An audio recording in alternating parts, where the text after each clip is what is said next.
All right, now I would like to invite our next speaker for Plenary Session 1, Associate Professor Dr. Mai Chun from UCSI University with the topic on Transdisciplinary Research Knowledge Expansion and its impact. Thank you very much. First of all, good morning to everyone, and thank you for staying for these sessions. And I'm very grateful to be able to speak from my perspective in the topics that was given by the Elsevier. So the topics are given to me when I was contacted. Let me see whether the slide is there. Oh, the slide is not ready yet. Okay, so I was asked to comment about transdisciplinary research. Okay, and so a little bit about myself. My training is a pharmacist by training. So I'm actually probably the rare one sitting among everyone who is from the engineering or social science background. And that's why I will bring you to a different perspective, not much equations or drawings like Prof was mentioned just now. My topics will be probably focusing on transdisciplinary research. So personally, I was working on some of the drug discovery project, and now I'm moving towards on cancer drug biology, as well as now we're moving towards a little bit more on how do we do clinical trials and things like that. So how do we work together with our engineering partners on certain project. So today my role is to mainly share on what will be the possible things that you can do to actually move your research beyond what you have been doing, just a little bit sharing from myself. So a lot of people were asking about the questions is what exactly is transdisciplinary research? So if you just do a quick search in Elsevier, like for example in this Elsevier portal, you will realize that the numbers is actually quite a lot. There's actually a lot of papers that actually classify under transdisciplinary research. And if you go a little bit beyond, they go into the PubMed and you want to have a look, you realize the trend is actually increasing. So for the past so many years, even as early as 1991, there are people talking about transdisciplinary research. But nowadays, at the age of like 2023, you see the trend is exponentially increased, which means that if we want to be relevant in today's scientific discovery, we have to take into considerations of transdisciplinary research. But when I was given these topics, I actually take a step back because I was also confused about what's the definitions of transdisciplinary research. Two of the very true concept was also pop up is multidisciplinary research or interdisciplinary research. So I did a bit quick searching, and eventually I found a very nice paper. This is from a published under Elsevier as well. This is One Earth. It's one of the highly cited paper. But in this paper, the authors actually summarize very nicely the multidisciplinary and interdisciplinary, there are a difference between the two of them. So multidisciplinary is actually the cooperations of researchers from different disciplines, but each of them are working on their own context. And they eventually share the finding in maybe papers and things like that, or communication. But when you look at interdisciplinary, the difference is there is a transference of the methods and the knowledge between the two academic disciplines. So sometimes it will turn out to be something new. A new disciplines will be actually formed after the interdisciplinary research. So this is where the new knowledge that we are all talking about. When we talk about why we want to do transdisciplinary research, why we want to work on that, is because we want to create a new knowledge to the scientific community. Most of the time, it is not refined to our own disciplines only. So this is where this paper actually tried to also take a few other papers together, and they actually summarize a very nice chart to say that there is actually 7 key characteristics if you want to look at transdisciplinary research. So the first will be actually focused on the theoretical and unity of knowledge and transcend in disciplinary boundary. This is most of the time we will hit this target, because when you are two disciplines working together, you are likely to actually come up with something new. And the inclusions of multidisciplinary and interdisciplinary is usually, you have to have both of them actually. You can't actually just have interdiscipline or you just have multidiscipline. You actually have to have both of them to consider as one of the characteristics of transdisciplinary research. And you have to involve the societal factors. So this is where most of our basic scientists, I myself included, we usually neglected this aspect about the social impact. So where is the social knowledge? If you look at the first part of the figure, you realize that the third column, the social aspect is actually always neglected. So most of the paper also actually didn't take into consideration of the social aspect. But the bottom part of this figure actually is the concept of transdisciplinary from the social scientists. So when the social scientists talk about transdisciplinary research, they actually focus a lot on this, the non-academic, which is the social impact in transdisciplinary research. So the question is, when I look at this paper, I realize that the basic scientists, people like us, which is in the lab most of the time, and the social scientists, we don't actually have the same language when it comes to transdisciplinary research. So this paper was trying to say is that there is still a gap with the way we actually perceive transdisciplinary research. So there are other characteristics like the proactive supports in the interventions, orientations for the common good, and the way we reflective, which means how do you actually broaden in terms of the context. So these 7 characteristics, if you look at all the literatures that was gathered, none of the paper actually map all the 7 characteristics as well. So which means that our understanding on transdisciplinary is still a debatable actually concept. And that's where this particular paper actually trying to push the boundary, and hopefully we have a common idea before we actually say that how we're going to move forward as a transdisciplinary research. So a few things that I'm going to highlight from that paper is, how do we carry out a transdisciplinary research? So there was a concept that actually put up, and it actually involved 3 phases. But the highlight is, it doesn't have to go from phase 1, phase 2, and phase 3. Sometimes you may be starting from a second phase or third phase. So the phase 1 is the problem framing and the team building, which means that the team will have to come together to decide what is the problems they want to actually face. So the same when we write a research grant, your research problems is always the first one that you go on. Then you have to co-create a solutions and offer a transfer of the knowledge at the phase 2. So you two have to work together to create something that you want to transfer the knowledge. And the last part is you will go in reintegrations of the application of the knowledge. So this is the 3 phases that will happen when you do a transdisciplinary research. So it may not be happening in this particular 1, 2, 3 order. Some of you may actually start in the second, and you go to the third, and you go back to the first one. So this is where they say that it will not actually go on the flow, but you will eventually cover the top 3 phases that will happen. So the transdisciplinary research, in short, I put TDR because it's quite mouthful. It will actually give you 4 types of knowledge at the end of the day. So the one that we always address is the most bottom one, which is the specific discipline understanding of a single phenomenon. Because when I talk about transdisciplinary just now, you two will come together and create a new knowledge.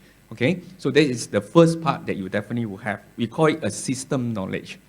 So once you get the system knowledge, eventually you will also look at the transformations knowledge. So this is where you will generate a technical or legal or societal means for the goal. Like Prof was mentioning about solving the problems in the industry. So this is where when the knowledge come together, you will have a product or practical solutions for that. So that is the transformations knowledge. And the third part is you will also have the so-called orientations knowledge. So this is where a lot of us was talking about SDG, the formations of the target. So we want to also map to where we are going with the world and how the SDGs was going around. And this is where the transformations of the orientations of the knowledge will come. But when these 3 knowledge come together, eventually you will actually have one more knowledge, which is your process knowledge.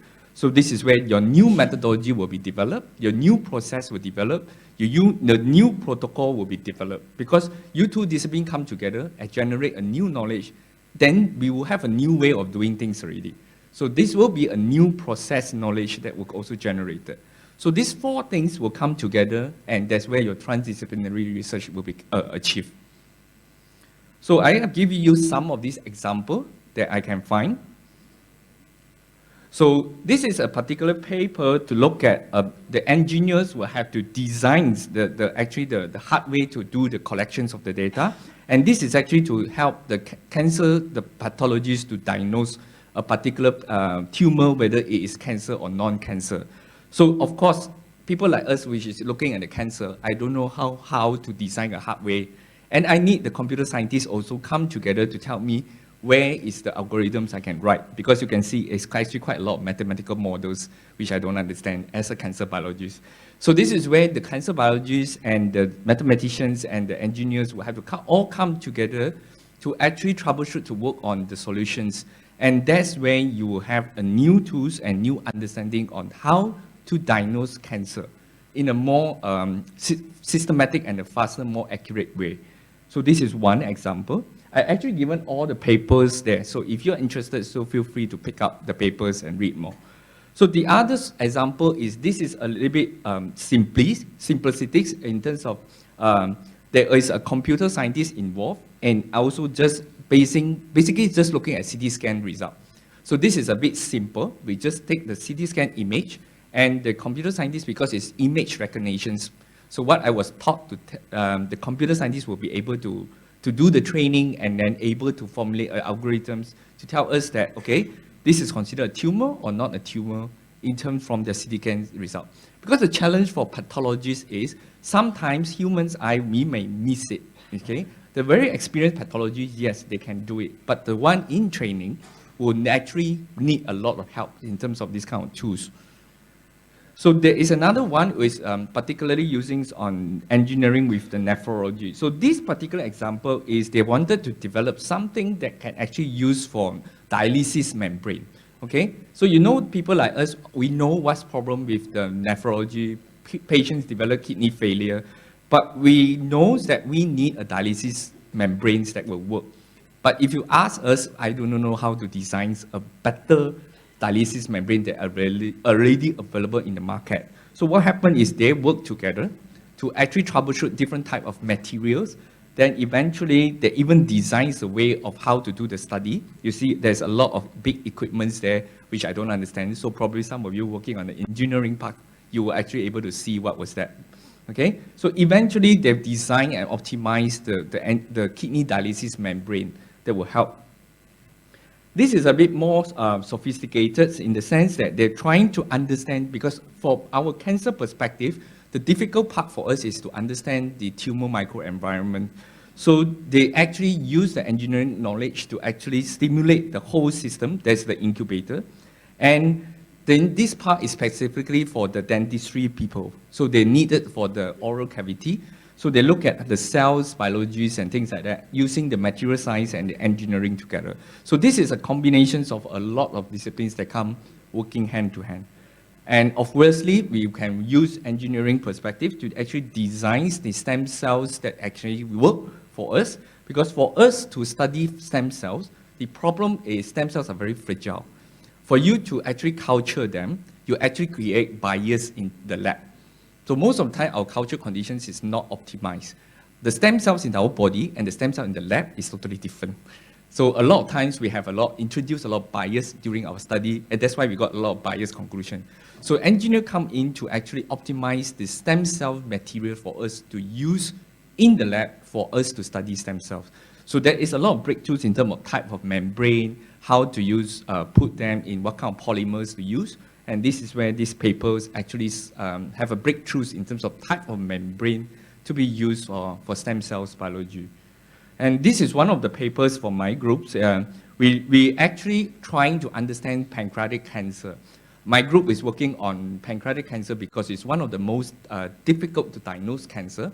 And if you ask pathologists, they will say that even samples-wise, it's very difficult.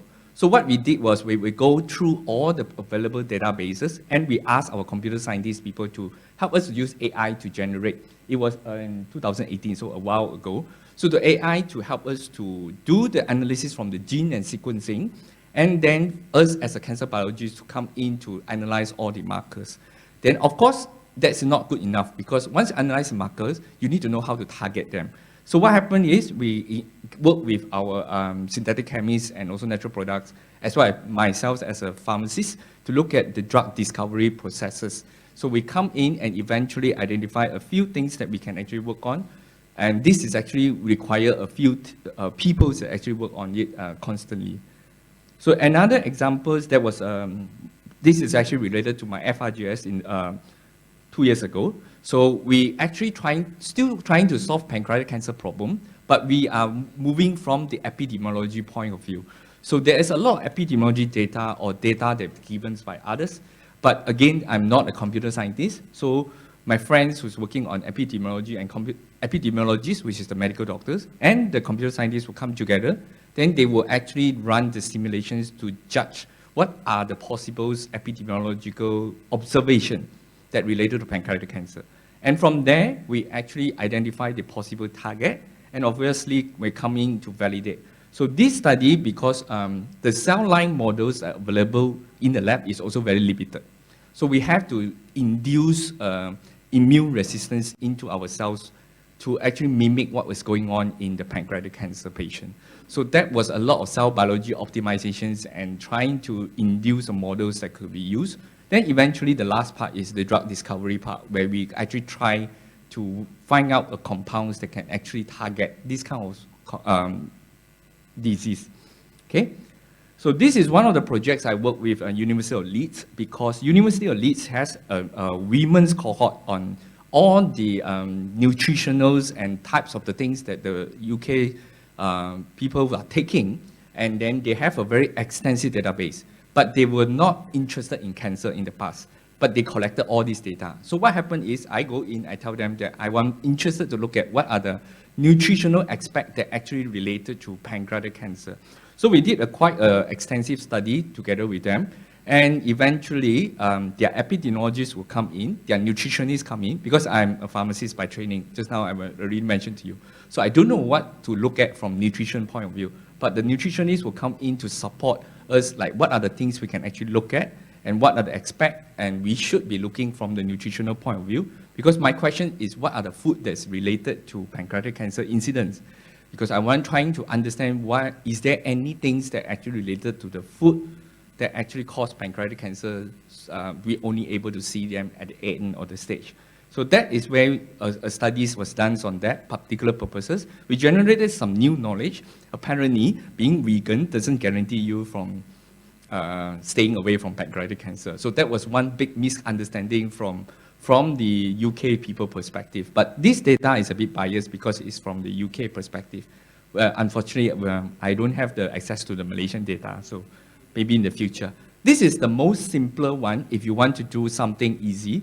And this is where I work with the synthetic chemists, and I just test their compound. You may actually argue this may not be a transdisciplinary, but the way we work is, they synthesize it, immediately I test it, then I feed back to them saying that these are the compound, it works, these are the compound, doesn't work. So you need to go back and change your synthetic scheme. So this is the two-way communications that going on and on for a long time. And then that's why all the compound was synthesizing actually on the directions where we educate the synthetic chemists to do what they need to synthesize. Then we come back as a computation, cancer biology to look at what are the compounds that can work. So this is the simplest, because it was like 2014. It was a while back before my funding was get a bit more. So I can only try the limited things. So these are the things that we were doing. But it was one of the things that I think is good to share, because we actually have to break from the synthetic chemists actually synthesize a lot of things, but they actually just sitting it on the bench because their interest is, I just want to change a different way of synthesizing the compound. So their interest is only that. They are not interested to look at compound. But for us, we are interested to find compounds that can work to kill cancer. But if the two parties never talk together, we wouldn't have this project at the beginning. Okay?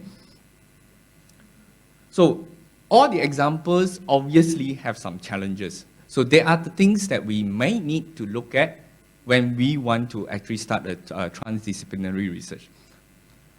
So the first things that they were talking about is actually the involvement of a non-academic participant. Yes, this is one of the characteristics you must have in the transdisciplinary, but they could be your biggest challenge when you want to convince, because they are not academicians. They don't understand why you have to do certain things your way.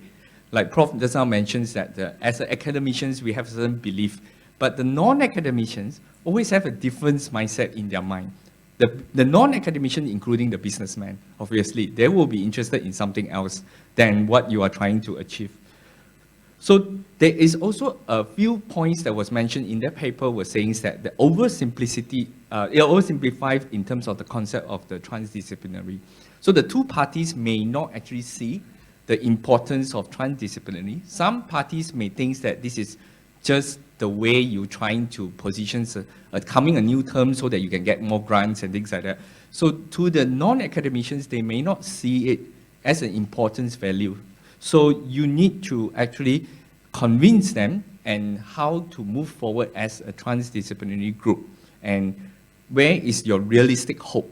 You cannot set an unrealistic target where everybody, the project at the end of the day fail, and nobody will be actually interested to continue funding any more of this transdisciplinary research. So this is where the important is how you're going to gather everybody to sit on the same table to discuss on how do we move forward. This table may be physical table, may be virtual table, or what I mean is like you have to convince a way to bring everybody back to the tables to discuss about that, okay? So sometimes people may misuse or misrepresentative of your knowledge. So you may have plans to actually do this transdisciplinary research for a particular outcome, but people may actually misuse the information. So it's whether intentionally for political gains or supports or discourse and things like that. So these are the factors you have to really take care. So you have to make sure that the people who involved are not cherry picking the result. They are not only trying to pick on what they want to understand and disregard the rest of the scientific breakthrough. So this is when you have to, when you are in the transdisciplinary research, this is the aspect that you may have to take care of. So obviously there are people who are trying to discredit the scientific knowledge. So that's where we have a lot of fake science and things like that. So looking into the correct source on information will be very important. And scientists is perceptive as misusing their position to push for agenda for their own. So people may think that we as a scientist, we have our own agenda. That's why we do a particular research. And that's why we publish our result in this particular manner. So that's why for us as a scientist, we have to uphold our integrity and our ethics and professionalism. Because if the community doesn't believe in us anymore, whatever findings that you find, it would not be able to be accepted by them, okay? So the other challenge that we always see is the normalities and the bias. Why is the normality and the bias? Is the transdisciplinary method that we established, are we able to reduce any biasness? When you select the expert to sit on the table, are you cherry picking the people's so that the result is going in a particular direction? So this is where you need to also understand that when you pick your team for the transdisciplinary research, you have to be also trying to reduce the biasness, and you may have to actually take in more of the stakeholder so that to make sure that the discussions is actually across all the possibilities that you have. If you are not trying to create a special interest on your own agenda, okay? So the vast interest frequently is usually have to be the normality standpoint, which means it should be representing the normal in terms of distributions, okay? Not on the one side or the other side. So the most challenging part on transdisciplinary research will be how you're going to evaluate in terms of the outcome and the impact. So this is the questions that a lot of people will ask. Do you able to assess the effectiveness? Do you able to assess the project impact? Will you be accountable towards your investor? So this is the questions. I don't have the answers, but it will be some things for us to think about. When you involve in the transdisciplinary research, how are you going to evaluate the impact? How are you going to look at publications only, or are you going to look at societal impact? Okay, so this is where you may have to strike a balance between the two of them. If you just wanted to solve societal problems at the very beginning, it may not be realistic as well. So you may have to set a milestone that is clearly defined where's your projects going and where you can actually go, okay? So I will leave you with the last quote from this 1999 Nobel Prize laureate in physiology, Professor Gunther Bovers. He once says that in the collisions of ideas, different disciplines may break each other, but they also break each other limitation. So that's where the transdisciplinary research may be the way forward for us, because we have a lot of limitations in each and every our discipline. So I give you some example, like I was trying to look for the new drugs who can treat cancer. But if I don't work with the synthetic chemists and natural product chemists, I will never get those compounds. Because whatever is available commercially, the people in the US or UK, they have screened it all off. So I will not be able to access to any of those things. So I will leave you with these quotes, and we will be some things that we could happily to discuss. And thank you very much for your time. Thank you very much, Associate Professor Dr. Mai Chun. Okay, ladies and gentlemen, we have about 5 minutes of question and answer session before we move on to plenary session 2.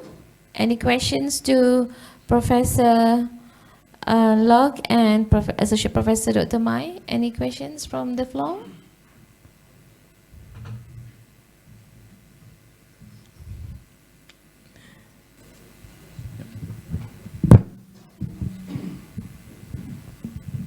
Assalamualaikum warahmatullahi wabarakatuh. And very good afternoon.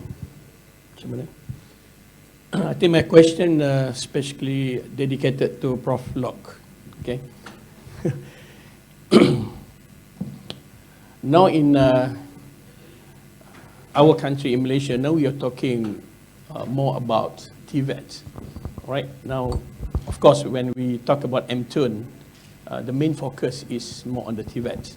Okay, now for the TVETs, we just not only focus on the engineering, but at the same time, we're focusing more on the engineering technology and technology, right? To produce more competent workers in the future. For example, we have the direction of the Chun for 2030.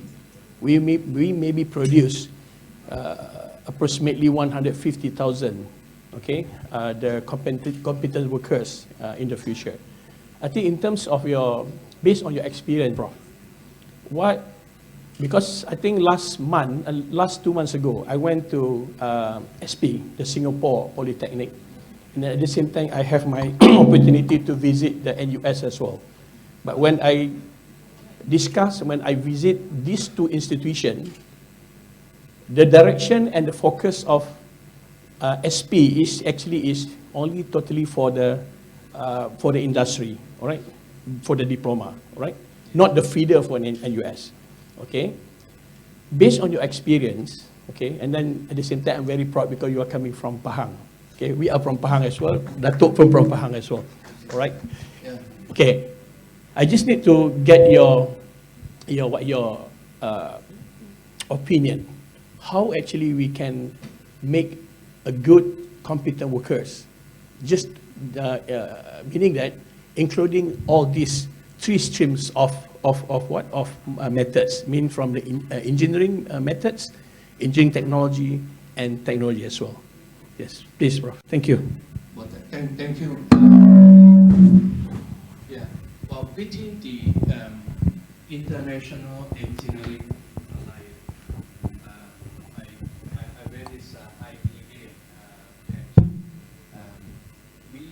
at the education, Washington Accord, which I'm the chair, we look at the engineering, professional engineering. Then we have Sydney Accord, we have the Dublin Accord.